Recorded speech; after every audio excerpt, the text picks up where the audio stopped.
Alright guys, at sa wakas natapos na din ako sa kakadilig ng aking halaman. And ngayong episode na to, gusto ko rin i-shout out at i-flex sa inyo itong negosyo ng aming eldest sister. Pag sinabi kong eldest guys, nandun na siya sa highest level, wala na sa kalendaryo. Malapit tayo nga, nawala na rin tayo sa kalendaryo eh. Grabe naman tayo ng lait, no?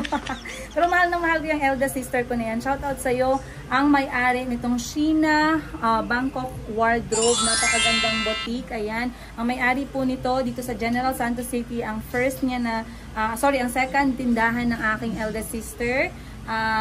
Syempre guys, 8 kami magkakapatid, na ikwento ko naman sa inyo yan.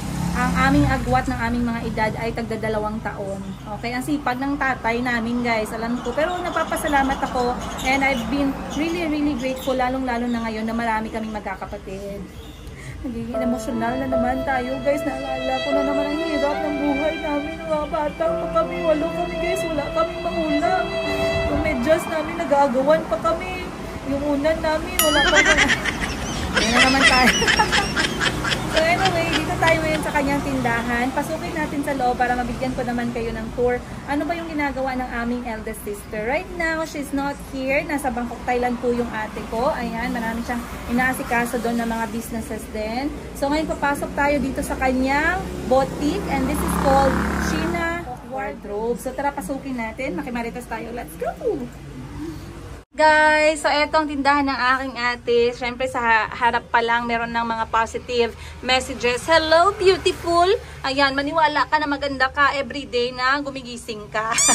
Come on in! Opening hours, Monday to Sunday, 9 AM to 6 PM. Grabe, wala silang pahinga guys. Oh, bukas silang ng Sunday. Walk-ins are welcome. Kasi ang target din ng aking ate ay ang online selling. As you can see behind me, her logo is there, Sheena Bangkok Wardrobe. Alam nyo naman po na yung aming mga OOTDs mostly ay from Bangkok, Thailand. We love Bangkok, Thailand products. We live there for 10 years. Ako, I live there for 9 to 10 years and I can assure you guys na ang gaganda po ng mga products nila. And sana walang masaktan, baka sabihin nyo, grabe, gina-promote nyo na naman ang product ng Bangkok, Thailand, yung product ng Pilipinas, hindi nyo man gina-shout out. Guys, kung nasa product ako ng Pilipinas, edi proud din tayo. Dito tayo sa product ng Thailand, proud din tayo. There's nothing wrong with that. So anyway, dito na tayo. Mag-tour tayo ng konti, guys. Okay, sa tindahan ng aking sister. Ang dami-dami niyang display kasi my sister has been doing this business for quite a long time na. I believe around 8 years, 6 years. So alam niya na yung mga galawan ng mga boutique. Ako kasi guys, start up pa lang yung lola ninyo. Pero with the support of my sisters, I am able to slowly stand up on my own left foot, right foot. Diba? So, ganyan, ayan, shoutout natin yung nag-decorate sa bahay ko. Siya din yung nag-decorate dito sa shop ng ate ko. Meron siya ditong 4 na beautiful kaibigan na walang ulo. Ay, meron pala ito, may ulo pero wala naman siyang arms. May mga mannequin, syempre ito mga must-haves para sa live selling. Kasi live selling po talaga yung pinakamalaking source of income namin, magkakapatid. So this one here is a tripod. This one is a ring light na merong hawakan ng phone. Then marami po siyang mga clothes hanger na mga stand para sa mga damit, items, and everything. So if I do target dresses, for me kasi I do target dresses na knee length or below the knee length. Yung sister ko naman, she has a lot of varieties. So if naghahanap kayo ng mga tweeds, for example, this one. Ayan. Kung naghahanap kayo ng mga ganitong klase ng damit, this is your go-to shop, Sheena Bangkok Wardrobe. Marami kasi siyang dito, marami siyang mga varieties ng damit. She also has co-ords. For example, this one. Mga mahilig mag-co-ords, meron din po siyang mga co-ord. Katulad nitong hot pink na shorts at saka top. Available yan sa 3 kulay. Merong gray, merong black, at merong hot pink. Other items ng ate ko dito, she also has coats. Pakiano ko nito, yan. Sana yung aking assistant. Mga top. Anong tawag mo dyan, guys? Nakalimutan ko. Anong tawag mo, gang, dito sa ganitong klase? Puffed up daw ang tawag dyan. May mga puffed up yung aking sister na mga benta. Meron din siyang mga top. Meron siyang mga coats. Coat na merong set na sa loob. Ayan. Then she also has a lot of other things, guys. Katulad nito. Ayan. Ang ganda niyan. I like this one. I could wear this one. Oh, 'di ba? So, Ang daming varieties dito. Meron din siyang mga long pants. Then, meron din siyang mga short pants. Other than that, my sister also sells purses and bags. And, syempre, nagpaparent, rent to own din siya. Rent to own, ano yun, bahay? Nagpaparenta din yung sister ko ng mga long gowns for events. Kaya meron kayong mga long gowns na nakikita dito. Okay? Then, meron din siyang mga event purses, as you can see right there. So, that's my sister's. This is my sister's boutique. Basically, it's quite small. Pero kahit maliit siya, guys, meron po siyang napaka-social na chandelier. Oh, lakas makamayaman. Parang bahay ni Manny Pacquiao. Itong shop ng aking sa ate. And, other than that, meron din ditong pa-counter, pero nasa likod na siya banda. Another logo on the top. And then, there's a very great reminder behind ng counter na nagsasabing, be yourself because an original is worth more than a copy. Yahoo! In short, dapat tumabi-tabi yung mga kabit kasi dapat wife yung original. Tama ba yun, guys? Parang hindi nag-connect yung sinabi ko, ah. Okay. Ayan, nakikita nyo, meron din siyang DTI dyan. So, yan yung aking sister.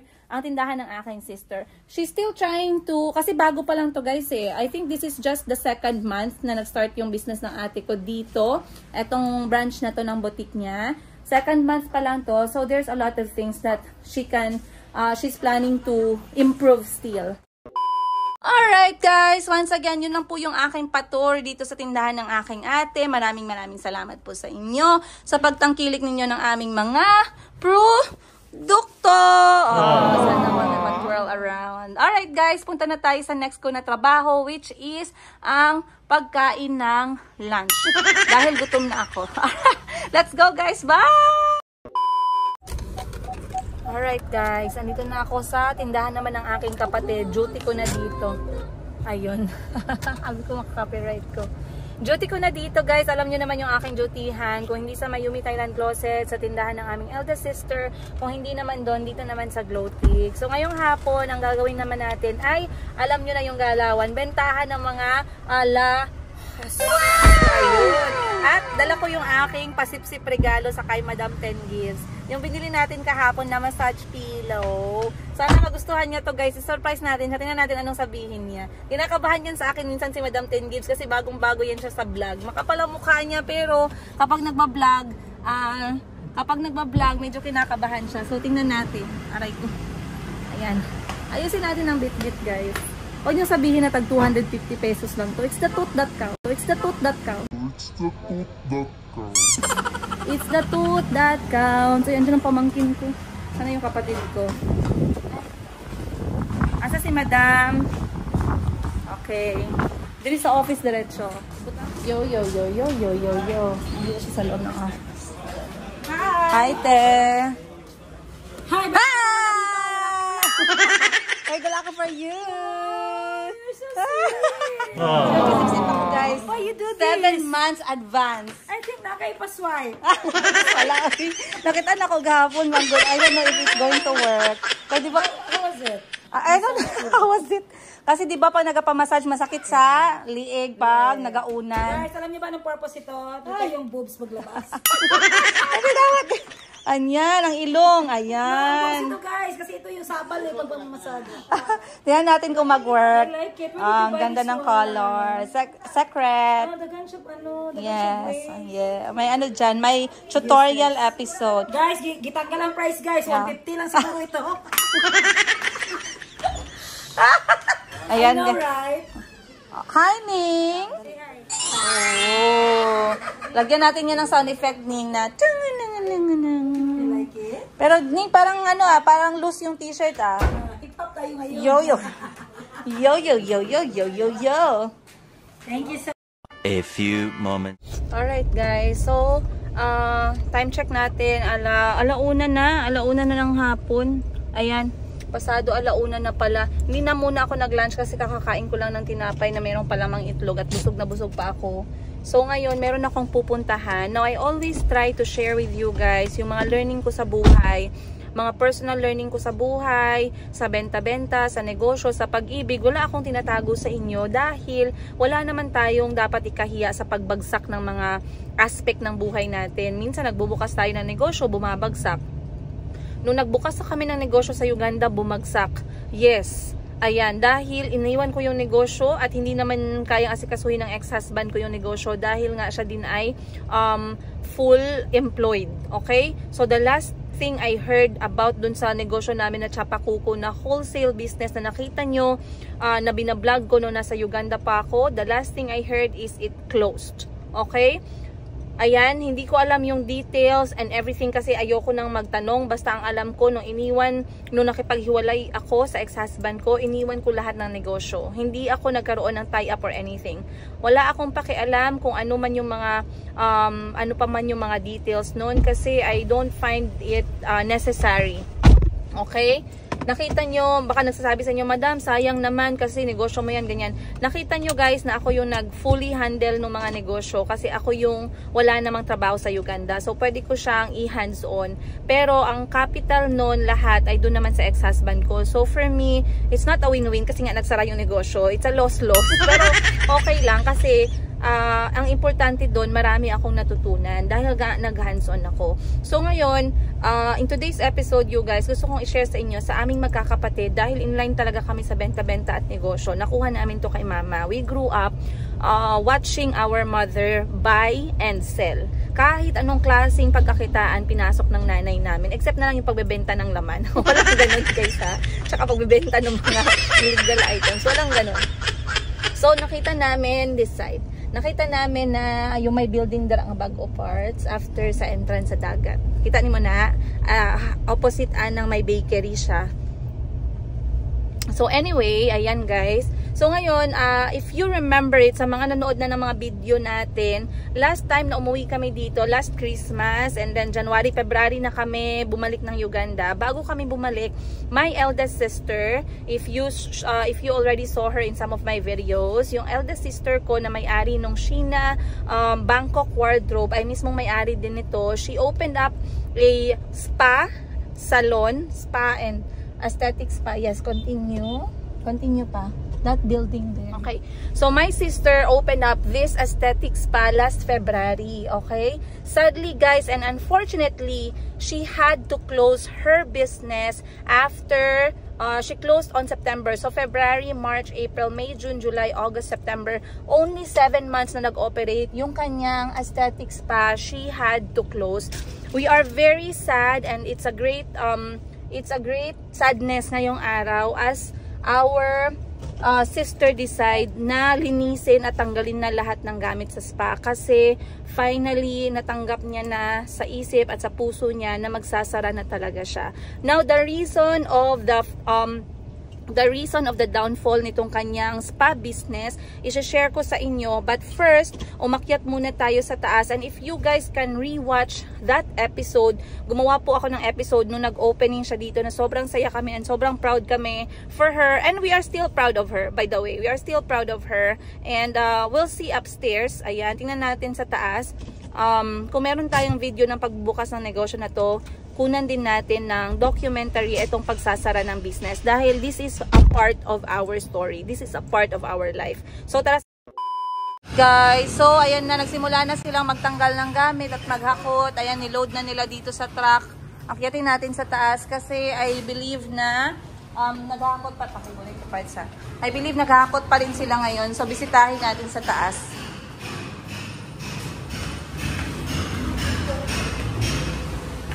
Oy! Pagod ang mga Disney prince and princess. Asan na kayo banda na part? Okay, yan mga staff ng aking ate guys. Si Jen tsaka si Kyle. And this is the spa right now. So, nagtatanggal na sila ng CCTV at saka yung mga kwarto. Yung mga division sa kwarto. Sayang, sandalin yan. Ha? Ha? Oo. Pwede magsulod.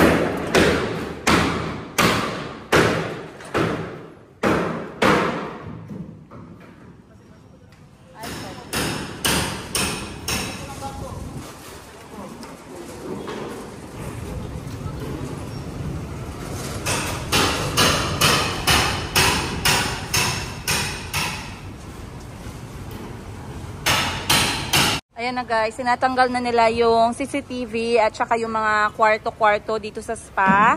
They already removed the machine at saka yung mga other items for yung mga customers dito, katulad ng sofa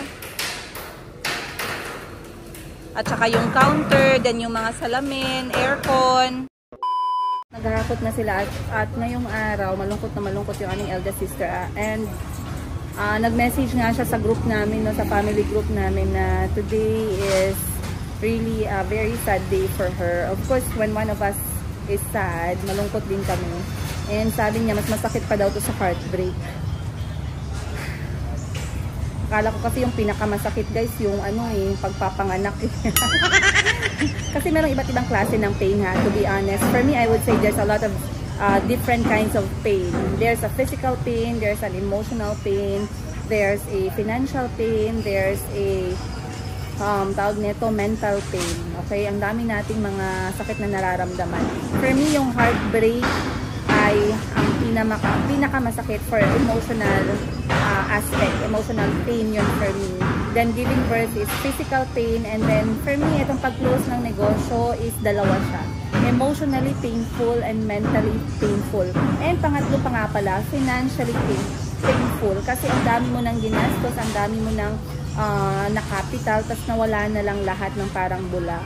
And of course guys, kapag naka-close ka kasi ng business, tanggapin mo na yung fact na pati yung mga renta mo na sayang, yung mga ipon mo na sayang, yung mga gamit na binili mo. Of course, the value is not going to appreciate, no? Kapag binili sa ng iba o binenta mo sa iba, mag-depreciate talaga siya. So it's very, very painful sa maraming aspeto. Pero like I said, mamaya i-share ko sa inyo yung learning ng pagsasara ng business. Sabi nga nung isang kapatid ko, si Madam Ten Gibbs, she's very positive. She's trying to tell us dun sa family group namin na if something closes, another will open. So we have to be really hopeful. I like that kasi maganda nga yun, no, the fact na marami kami magkakapatid. Maganda siya dahil in times na ganito, yung may mga time na hardship at very disappointing moments sa buhay namin, meron pa rin sumasalo sa amin kasi 8 kaming magkakapatid. Kung busy man yung isa, meron pang 6 guys na nagpapalakas ng loob namin. So napakagandang talaga yung ating aesthetics spa ng aming sister.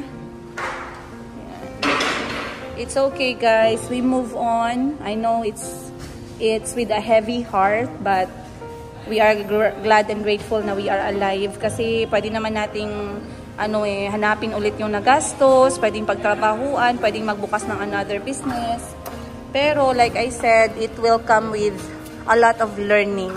Yun pa rin yung pinaka-importante doon, that we learned something. It taught us something that we will never forget. We learned something that we will carry for the rest of our lives. And ang negosyo ng ate ko sa taas siya sa 2nd floor, Kalisi Aesthetics Spa. So naghahakot na sila. A few moments later. Balikan muna natin si Mayumi dahil iniwan ko lang siya saglit para bisitahin yung paghahakot ng gamit palabas sa negosyo ng aking ate. Tara. Kita niyo sa episode na to guys, shinare ko sa inyo ang mga negosyo na ginagawa ng mga kapatid ko. And for this episode, it's about our eldest sister, yung kanyang negosyo na sinimulan dito sa aming syudad na General Santos City. So yung pinakauna niya actually is isang boutique na nagbebenta ng mga damit, mga beauty products, and then nagbuka siya ng aesthetic spa that offers hand and nail, and also offer facial, also offer gluta drip. Ganun yung kanyang binuksan na negosyo. And ikatatlo na yung boutique na pinakita ko sa inyo sa video na to, yung kanyang Sheena Bangkok wardrobe. But sadly, this month or in this video, nakita nyo that she had to close and she had to let go of her 2nd business na yun ngang spa. Now, if you guys watched our opening video of the video about pagbukas ng spa, nung nag-celebrate kami during the opening, which was February, my sister requested for me to take a video para ma-remember niya itong araw na to, yung pag-close ng kanyang aesthetic spa. So, actually, it had been closed already no September pa. Pero, nag-struggle pa talaga siya. Pinush pa talaga. But now, she cannot push for it anymore. She really had to give up. So, give up na yung rent and kailangan natanggalin lahat yung gamit. So, nakita nyo naman guys, malaking losses na po yung nangyayari during sa pagbakbak pala ng gamit. Kasi the woods and the things na kailangang ibenta, kailangang i-let go, lahat yun nagde-depreciate na. Okay, but like I said, we always, we don't just remind our sister, pero ito din, nire-remind namin sa mga sarili namin na sa mga nangyayari na negative event sa buhay natin, right? It's not about losing, but it's about learning. So closing this business alone gave us all a lot more learning kaysa nung pagbubukas or kaysa nung the whole 8 months na tumatakbo or gumagana yung spa. So what are the learnings of closing a business? I will share with you guys, okay? Para naman hindi ninyo maisip na puros lang pasarap or ang gaan lang na negosyo dahil nagnenegosyo ka, mayaman ka or marami ka ng pera. Madali lang yung pagbubukas, madali lang yung pagpapatakbo ng isang business. No, it's not. And maraming factors yung pag-close ng shop. So, ito pag-usapan natin. Mayumi! Nakikinig lang si Mayumi sa akin. Number 1 lesson is always be careful in choosing your business partners. Yes, totoo po yan. It's a matter of life and death ng negosyo. Because your business partner will either push you up or pull you down. So, ayokong masyadong maging detalyado dito kasi this lesson for me is very, very broad, right? But just get the message. Choose your business partner wisely. Kasi malaki po yung factor na yan. Yan yung pinaka-top 1 na factor for me. Kung babagsak yung negosyo or magiging successful yung negosyo. Number 2 is, kapag nagnenegosyo ka, para lang yung relasyon eh, huwag mong patagalin kapag merong problema. So, anong klaseng problema sa isang negosyo, kailangan siyang bigyan ng solusyon agad. So, this one kasi, ang nangyari, parang nagkaroon ng maraming assumption on both sides. Nakita na yung problema, nakita na yung concern, pero hindi tinutukan. Hindi binigyan ng time na upuan at pag-usapan at hanapan ng solusyon kung ano yung current ng problema. Ang nangyari, lumaki. Alright? Hanggang umabot sa point na hindi na siya kayang isalba. So, like I said, in business man or relationship man yan or family man yan, it's the same thing. If you see the problem, sit down and find a solution for it. Huwag na siyang patagalin para hindi have the misunderstanding na kapag nag-close ka ng business is you are so much behind. You are a failure. You lost something. When in fact, closing a business sometimes makes you better than you were. Bakit? Kasi mas marami ka nang natutunan. Mas alam mo kung paano i-handle yung mga bagay na nag-fail ka before. At dahil nangyari na sa'yo yung mga bagay na yon, the second time around, you will know how to handle that. So, yeah, it's okay. You can close a business and open another one. You can always do that, but this time you will be 1 step smarter. Lastly, I know that for the owner of the business, it seems like closing your business is like the end of the world, right? Pero believe me or not, mag-close man yung business mo, kasi ako nangyari na rin sa akin yan, nag-close na yung business sa Uganda, meron na mga businesses na kailangang i-let go. So I felt this one before, and I would say na your faith, your family, and your friends will keep you pushing through. So like what happened to me and my sister, we have this big faith that we will recover. We have this big faith that it's not for us, or God has better plans for us when it comes to businesses, right? Another thing is our family is there to keep on reminding us that we will get out of it with a bucket load of lessons na this time, mas alam na natin or mas kaya na nating i-handle if yung the same problem na yon ay mangyayari ulit pagdating sa negosyo. Not only our family but also our friends, the friends that we trust, right? So, I know that it's my sister is hurting about what happened to her business, but I do believe that she will come out of it stronger. And alam ko guys, kahit hindi sabihin ng ate ko, ang dami niya natutunan sa pagsarado ng business niya na to. Anyway guys, so yun lang ang ating mga chika bells ngayong araw. Sana meron ulit kayong natutunan sa pagsabay nyo sa aking kwento-kwento at sa kwento-kwento ng pamilya ko, dahil dahan-dahan ko nang sinishare sa inyo, hindi para magkaroon ng, para hindi maging hambog o hindi maging namin kayo, ma-educate namin kayo or ma-entertain namin kayo. Once again you guys, maraming salamat sa pagsama nyo ulit sa another kwento-kwento ng aking buhay as single nanay. Ayan, sana po samahan nyo pa kami sa aming mga sumusunod pang mga kwento-kwento.